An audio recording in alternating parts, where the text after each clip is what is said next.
Did you know that in 2005, something fascinating happened? In the aftermath of Hurricane Katrina, the empathy gap became glaringly evident as people who were not directly affected by the disaster struggled to understand the emotions and experiences of those who were. Despite the devastating images and stories that emerged, many people failed to truly empathize with the victims, leading to insufficient support and slow response times to help those in need. This example highlights the empathy gap, a phenomenon that can occur when we fail to accurately predict or understand the feelings and experiences of others. Hey rational rebels! Welcome to the arena of reason, the very place we train our minds to spot cognitive pitfalls. This is Chris from Critical Conditioning, where we strive for cognitive precision and free our minds from that mental prison. Today, we're delving into the empathy gap, a thought-provoking cognitive phenomenon. It's all about our tendency to underestimate how our emotions and beliefs can change in different emotional states or circumstances. Don't forget to hit that like button, subscribe, and ring the bell to stay updated with our mind-strengthening content. If you value our podcast, support us through PayPal using the link below.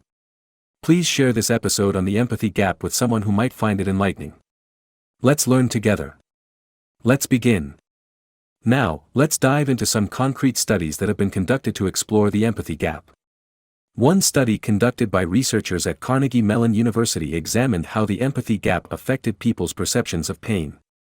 Participants were asked to submerge their hands in ice water and then estimate how painful the experience would be for another person. The results showed that those who had just experienced the pain consistently underestimated the pain levels for others, suggesting that their own experience of pain created an empathy gap. Another study by psychologists at the University of Colorado Boulder focused on the empathy gap in the context of social rejection. Participants were asked to recall a time when they experienced social rejection, and then they were asked to predict how they would feel in a hypothetical future rejection scenario.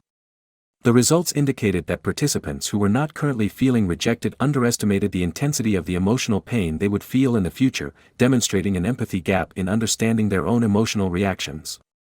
There are numerous real-world examples of the empathy gap, such as 1. People who have never experienced poverty often struggle to empathize with those who live in poverty. 2. Individuals who have not faced discrimination may underestimate the emotional impact it has on those who have. 3. Healthcare professionals sometimes have difficulty empathizing with patients experiencing chronic pain or mental illness. 4. Parents may underestimate the emotional challenges faced by their children, such as bullying or academic stress. 5. People who have never experienced addiction may struggle to understand the experiences of those who are addicted.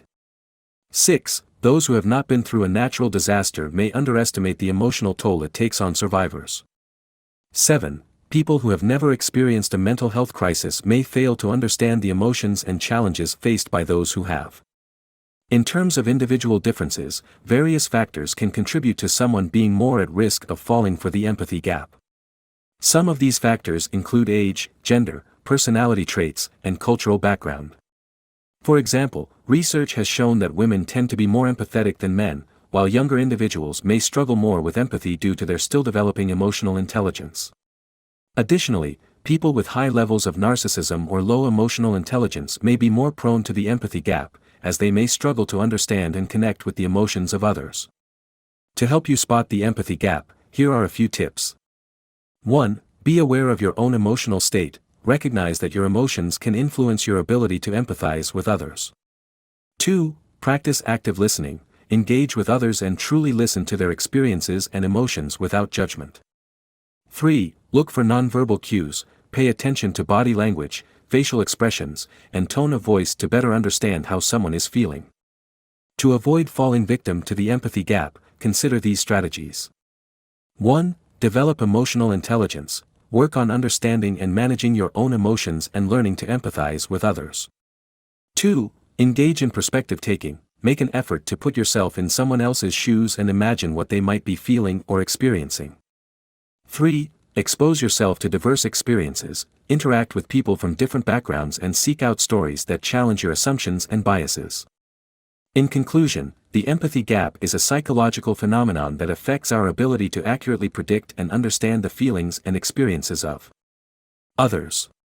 By being aware of the empathy gap and implementing strategies to overcome it, we can foster stronger connections, improve communication, and develop a greater sense of compassion for those around us. Remember that empathy is a skill that can be cultivated over time, so don't be discouraged if it doesn't come naturally to you at first. By frequently mentioning the empathy gap and reflecting on its impact on our lives, we can develop a better understanding of this phenomenon and actively work towards bridging the gap. The more we acknowledge and address the empathy gap, the better equipped we will be to navigate our relationships and make more informed decisions, both personally and collectively. Empathy is a powerful force that has the potential to improve our understanding of others and bring us closer together. By recognizing the empathy gap and striving to overcome it, we can create a more compassionate and empathetic world for everyone. So, let's continue to explore, learn, and grow in our empathy and understanding, so that we can create a more connected and supportive society. So, rational rebels, what do you think about this bias? Do you know a story or have an experience of yourself or someone you know who fell for this bias? Let me know and share your thoughts in the comments below. Also, please like and subscribe if you found this video helpful or want to help the channel grow. Hit the bell to not miss anything and share the video to spread awareness or send it to someone who could benefit from this episode. Please consider making a donation via the PayPal link in the description. Your support means the world to me and helps create more critical thinkers in this world. Keep your mind sharp, subscribe to become a rational rebel, until the next time we meet in the arena of reason. This is Chris from Critical Conditioning, signing off.